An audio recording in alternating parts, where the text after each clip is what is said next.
정말로 도곡동 7인회가 있다고 칩시다. 그럼 도곡동 7인회가 있어서 대표가 의사결정하는데 조언을 준다? 이게 문제가 되는 거예요? 솔직히 제가 도곡동 산다고 말씀드렸는데 도곡동에 제가 모르는 도곡동 7인회가 있다면 제가 굉장히 서운할 것 같아요. 네. 친한계에서 대통령실 내 김건희 여사 라인, 뭐 다시 말해서 한남동 7인방이라고 이제 부르죠. 뭐 이렇게 언급이 나오니까 친윤계 권성동 의원은 한동훈 대표에겐 도곡동 7인방이 있다 이렇게 받으셨죠. 제가 근데 이 한남동과 도곡동 7인방 이게 실체가 있는 거라고 보시나요?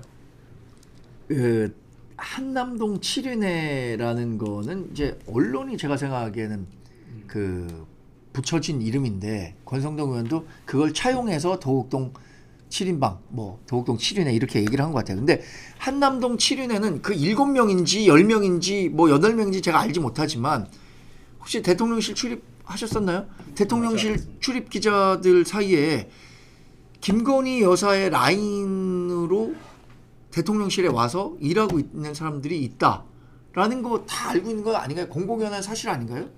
기자들도 김건희 라인이 있다.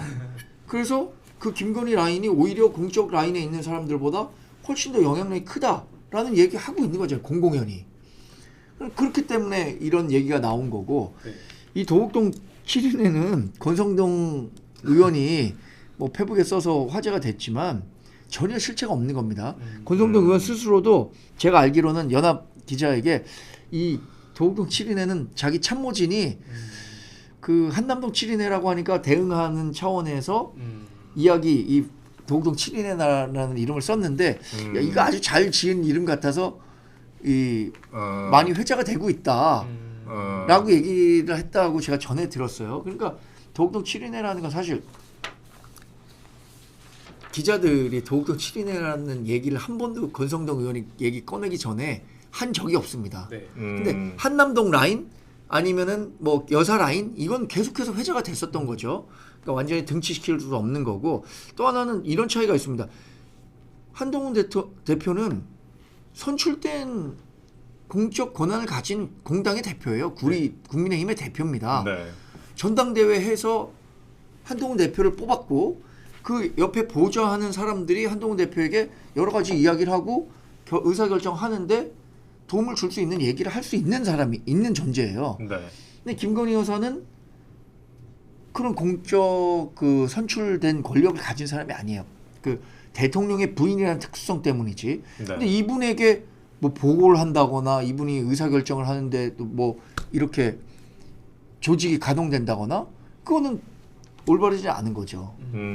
그러니까 정말로 도곡동 7인회가 있다고 칩시다. 그럼 도곡동 7인회가 있어서 대표가 의사결정하는데 조언을 준다? 이게 문제가 되는 거예요?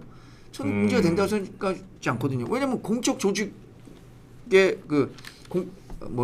공당의 대표에게 의사결정을 줄 수 있는 사람들이 우리 예를 들어서 도곡동 7인회라고 했다면 언론에서는 찌라시에서는 어떤 사람들이 거론돼요. 뭐 예를 들어서 뭐 전략부총장 이름은 제가 얘기 안 할게요. 전략부총장 최고위원 뭐 누구 이렇게 얘기하는데 이분들은 다 공적인 권한을 갖고 있는 사람들이에요. 전략부총장 당 지도부에 있는 사람들이고 그런 사람들이 조언하는 게 문제가 됩니까?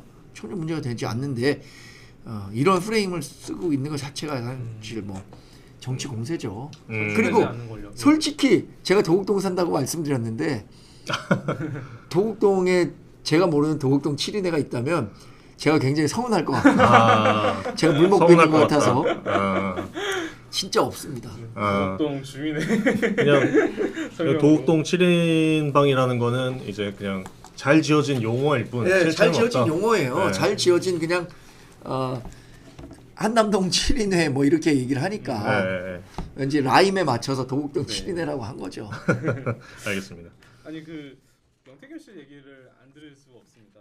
이게 이 명태균 씨의 입을 다들 좀 바라보고 있는데 지도부는 지금 사실관계를 좀 어디까지 파악을 하고 있는지 이 이슈를 좀 어떻게 좀 규정